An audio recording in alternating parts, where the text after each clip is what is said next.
con todos, nosotros somos el grupo número 2 y más que nada les vamos a hablar acerca de cómo la economía ha logrado sobrevivir a estos golpes que se han generado durante estos últimos años a causa de la pandemia.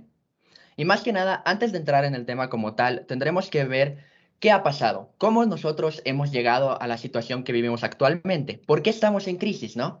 Y más que nada, cuando les digo estas preguntas, probablemente lo que se les venga a la mente es COVID-19. Y de hecho ustedes tienen razón, porque básicamente con el surgimiento de la pandemia mundial, muchos gobiernos tuvieron que priorizar la salud de las personas antes que muchas otras áreas, como la economía, por ejemplo.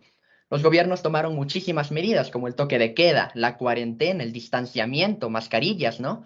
Pero principalmente el toque de queda y la cuarentena son las que contribuirían a que la economía se detenga totalmente. De hecho, pongamos un ejemplo. Nosotros supongamos que somos estas personas que están consumiendo y que uno de esos días llega la pandemia y por ende toque de queda. Nosotros como consumidores no vamos a poder salir y no vamos a poder comprar.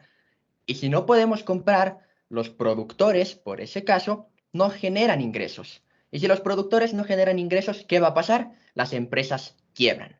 O inclusive, pensemos en una empresa un poquito más grande. La empresa no ha quebrado, sin embargo, se vio forzada a reducir su personal. Y es así como tendremos que pensar que a esto se le suma otro problema. Es una pandemia mundial.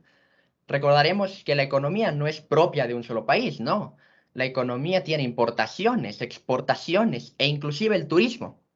Y es por el turismo, sobre todo, que los productores, por ejemplo, de souvenirs, por ejemplo, los de la mitad del mundo, se han visto totalmente afectados. Y es así donde, si ya entramos al tema en números, el turismo, a comparación del 2019, podremos ver en esta gráfica que la entrada de visitantes extranjeros fue de aproximadamente 1.534.000 personas, pero en el 2020 el número se redujo más de la mitad, a 326.000. Y es así como, por ejemplo, si volvemos al ejemplo que les mencioné de la empresa que no quebró, supongamos que esta vende souvenirs. Ya para el año 2020 esta empresa habrá quebrado. E igualmente, ¿no? Si relacionamos la falta de producción, que no existe consumo, hablamos que la economía se detuvo. La economía está decreciendo. ¿Y cómo se traduce esto? En un decrecimiento del PIB. De hecho, según entre el año 2018 y 2019, hubo casi variación nula. Como pueden ver, solo cambió la cifra final. Sin embargo, en el año 2020, como pueden ver, hubo un decrecimiento aproximado del 7.8%. Es decir, de 71.000 millones pasamos a tener 66.000 millones. ¿Y esto por qué nos importa? ¿Por qué nos interesa?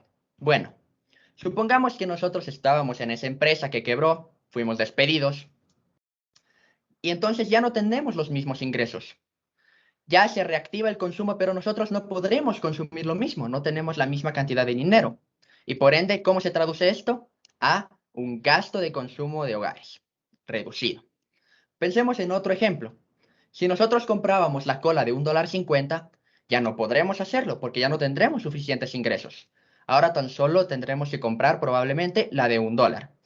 Y esto se vio reflejado, por ejemplo, en esta gráfica. Como pueden ver, del 2019 al 2020 hubo una caída aproximada del 7%, muy similar al PIB. ¿Y esto en qué se traduce a su vez? En que muchas empresas hayan tenido que bajar el precio para ganar más consumidores, inclusive al punto de perder ellas mismas. Y más que nada, tanto microempresas como empresas grandes se vieron afectadas.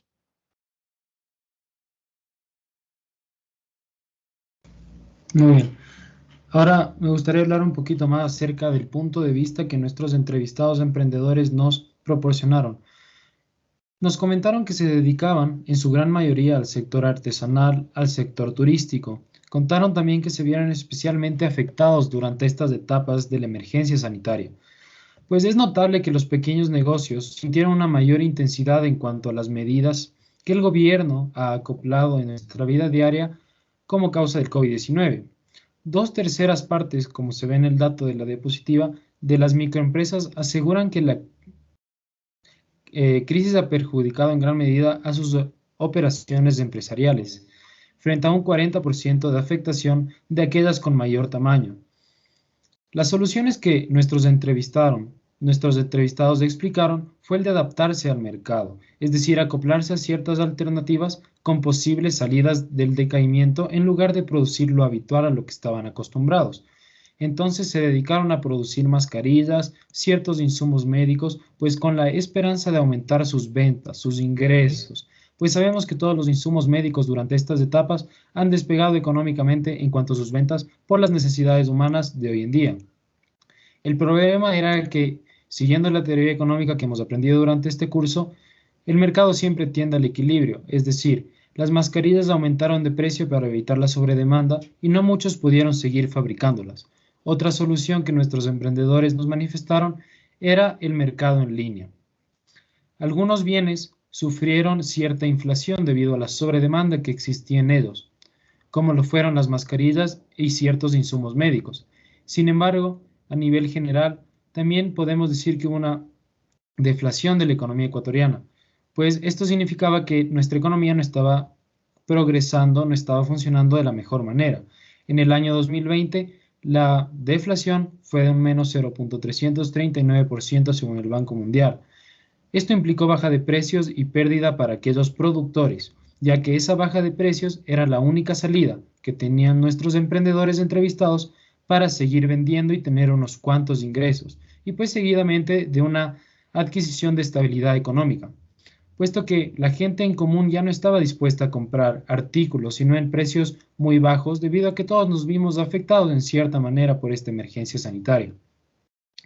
Añadieron también que el cierre de las ferias, que por cierto era uno de los lugares en donde obtenían la mayor parte de sus ingresos, pues esta emergencia sanitaria les afectó sin lugar a duda.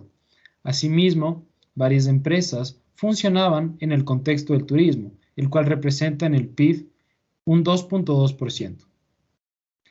En conclusión de este proyecto, podemos confirmar que el COVID-19 ha tenido un impacto realmente negativo en la economía mundial, incluyendo a nuestro país.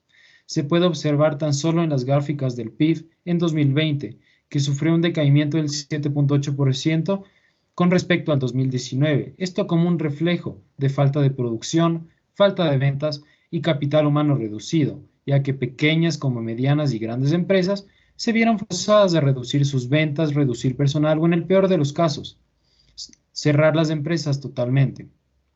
Socialmente, pues este decrecimiento es notable. Los ingresos de los emprendedores se han visto reducidos y de la mayor parte de la población. Por tal razón, nuestros entrevistados pedían al gobierno y a ciertas empresas privadas que los apoyen a medida de lo posible, por ejemplo, en caso del Estado.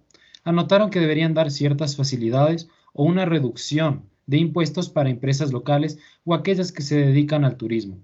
Algunos de nuestros entrevistados, por último, señalaron una cierta desmotivación de continuar con sus negocios, debido a la cantidad de obstáculos que se les han presentado, especialmente en este último año.